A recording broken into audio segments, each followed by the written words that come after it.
Hey, my name is John Honish, and I'm going to be talking to you about the flipped classroom model. First of all, what is a flipped classroom model? At its core, it's a hybrid or blended learning model. That means part of the instruction takes place online or web based, and part of it is happening in a face to face classroom. Instructional material is delivered at home. Practice, collaboration, and creation is going on in school where the teacher is present. It's called a flipped classroom because it's really a reverse order of what a traditional model would look like. So, why would you want to flip your classroom? There are several reasons and several possible benefits. First of all, the instructional material is on demand anytime a student needs.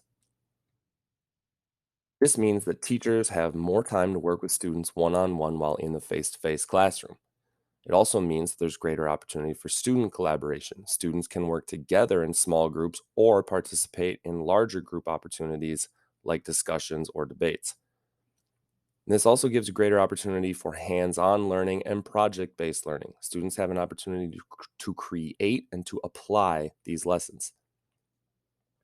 To implement a flipped classroom model, there are four pillars that you would follow with a very convenient acronym FLIP. A flipped classroom model should be a flexible learning environment. The seating, the timing, everything about the face to face environment must allow wide variety for students, wide variety of choice. There should also be flexibility in the instructional programming offered online. There should be a learning culture. It should be very student centric, driven by inquiry. Student curiosity should drive much of the instruction and lead the students from topic to topic. Intentional content is a must. The instructional content can be self created or curated, but teachers must always be searching for more and looking to provide the best quality instructional content possible. And professional educators. Teachers' role changes compared to a traditional model. They become a guide on the side, giving constant evaluation and feedback, but their role is still crucially important. So, why flip your classroom now? One thing is constant, it's a desire for differentiation and self guided learning. School districts and educators have wanted this for a long, long time, and a flipped classroom model is a good way to provide that. This also leverages our recently found familiarity with devices and online learning, especially in the wake of the COVID pandemic when districts were forced online for much of the year in 2020. Instructional material is available whenever the teacher may not be. Again, in the wake of the COVID pandemic, there are a lot of health concerns where teachers might be missing extended time for quarantines, and there is no secret that there is a teacher shortage and substitute shortage in many parts of the country.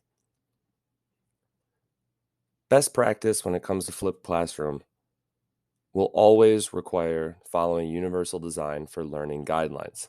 This would be true with any instructional model, but especially with instructional content online and on demand, allowing accessibility and following all legal guidelines to make sure all learners have an opportunity to access the material is crucial.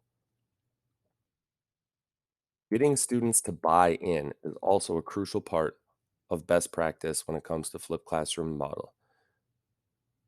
Flipped classroom's greatest advantage might be its increased engagement, but studies show that increased engagement only comes when the students have a significant level of buy-in into the program. And finally, you need to get your E's in order. This is from personal experience. Effectiveness is always going to come first. Make sure that you are creating and providing high quality instructional content. Efficiency is next. In order to provide enough high quality instructional content, efficiency must be considered in production and searching for that instructional content.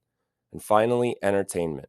If engagement is going to happen and if buy in is going to happen, there needs to be some level of entertainment in the instructional content. However, it cannot come at the expense of the effectiveness or efficiency. I'd like to thank you all for listening and watching this presentation on the flipped classroom model.